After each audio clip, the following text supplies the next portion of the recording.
Well, welcome to episode 32 of 10-Minute Record Reviews. This time we're going to talk about the Beastie Boys' debut, License to Ill, which came out in 1986 on Def Jam. I have a 2016 reissue here, a 180 gram, although that's always struck me as a peculiar thing to build marketing around. But it's a gift from a good friend of mine who was shocked to find that I didn't have this in my collection, so here it is, and his honor, I'm reviewing it.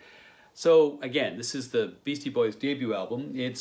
Which is kind of a one-off for them. Their career trajectory takes them different places later on. But this one is sassy, irreverent, rock-tinged rap music, and it's full of songs about booze, girls, bragging, rapping, New York, being on the road, all the kinds of things you think a bunch of guys, young guys given access to a recording studio might come up with, and sure enough they did. It's an interesting record. You could argue, this is getting really arty, but you could say this is like one of the very first postmodern albums, right? In that it's not just because it spends so much time almost referencing other things. And poking fun at other things and sampling other things and just generally standing outside its own subject matter. You wonder what is the actual core of this record beyond the things that are being poked fun at. Typically, what they're bringing to each lyrically to each song is tons of irony, but of course the joke's on them because this album then ends up kind of eating them alive. And I recommend, if you haven't had a chance to see the Beastie Boys documentary, which was recently done by Ad Rock and Mike D, sadly without MCA, then to talk about what their journey was for this particular record, how they started off sort of making fun of sort of the party bro world, but they ended up becoming that ultimately through the success, the sort of unironic success of some of the ironic songs on this album.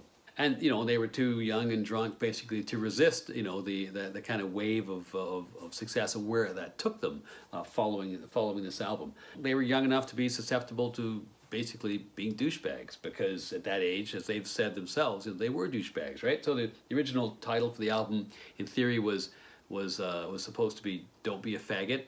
They've walked that back in recent years. The attitude towards women on this album is pretty dire, right? And there you go. And what this album ends up doing, funnily enough, is sort of breaking their spirit a bit and breaking their connection to their old world, their old friends, their old associations, their old kind of ethics and morality, and they get swept away. Years later, they come back. They put music down for a year or two after this, and then they come back and reinvent themselves as actual musicians, and come back with a series of albums that are probably a notch up artistically, like Paul's Boutique, for instance. But that story arc will have to wait till I pick up a copy of Paul's Boutique, which in any event would be irrelevant had this album not existed, because this album was an absolute monster.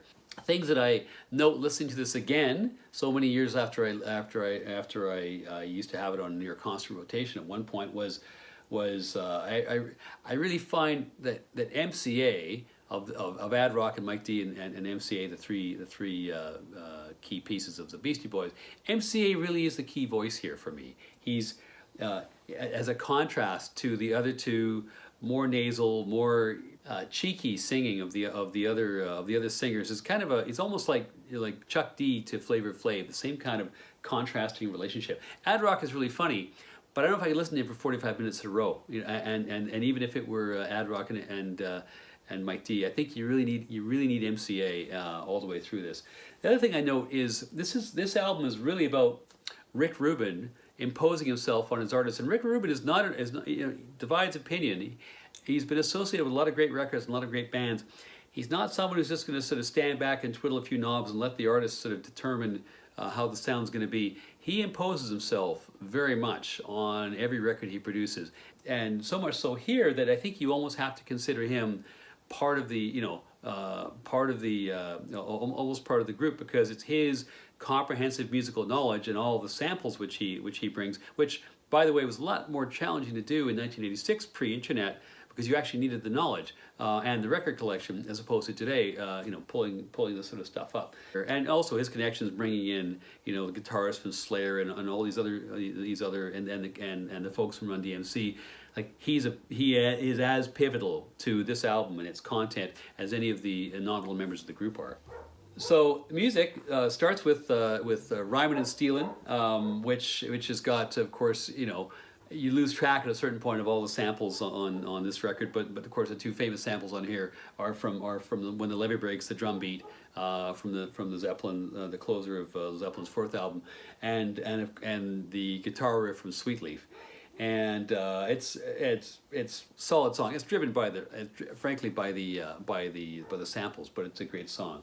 I think the album really starts to kick in the second song. By the second song, The New Style, the sampling is great, particularly the sampling of from Yes on this. It's got some really great nerdy rhymes. They're back to the Zeppelin theme. They're calling out Jimmy Page for his taste in younger groupies. Allegedly. They're doing what they do, which is just basically take the piss the whole time, and I think to really good effect on this. Another great song follows, which is She's Crafty, more Zeppelin theme because they're ripping off the riff from The Ocean here. It's got a great chorus. It's got excellent percussion. For those who like break dancing, and who doesn't, it's got a nice little break for that, which got to appreciate that. I put this in the category best song ever about being burgled. So it's this is a B&E Hot 100 topper. Posse in Effect has some great lines in it, like my intention is to bust a move, and rhyming pagoda with Abe Vigoda. So what's not to like? Slow Ride, which has got the lowrider riff, and they've pinched a lyric I think from Steve Miller in there as well, which is great. And then the final two songs on the album were both singles. Girls, which is a weird little song, not really a rap song. I don't think it's a very good song either. They released it as a single, and it's a song they've had to walk back more than almost any song because it's basically equal parts sort of dumb and misogynistic.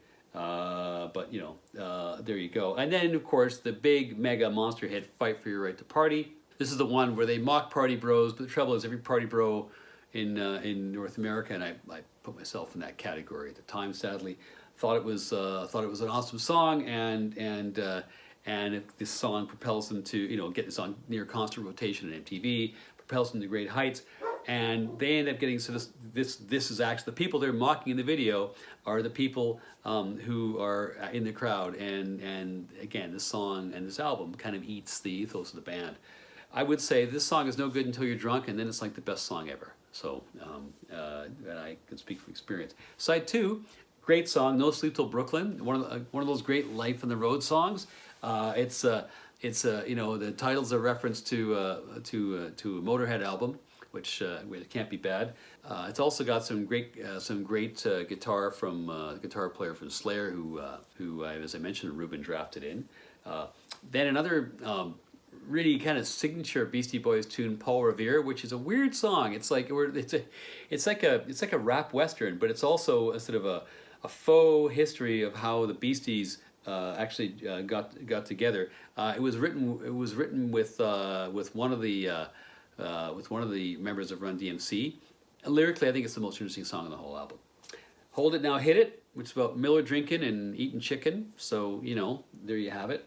And then Brass Monkey, which is an homage to a really shitty pre-packaged cocktail, which Brass Monkeys, which of course is 1 part vodka, 1 part orange juice, and 1 part rum. And the Beasties were particularly fond of getting fucked up on that, apparently, at the time. Slow and Low, which is it's about dancing, which is great. That's not the strongest riff in the album, frankly, that one. And then it closes out with Time to Get Ill, which has got some pretty good Zeppelin and CCR samples, and is kind of a reasonable effort. Overall, I've said some negative things about it, but I actually really like this album. It's a very important album. It actually, in a way that very few white people have ever been able to do, it actually moves hip hop forward to some significant degree, even if it did eat its own young as a record. It's a real one-off.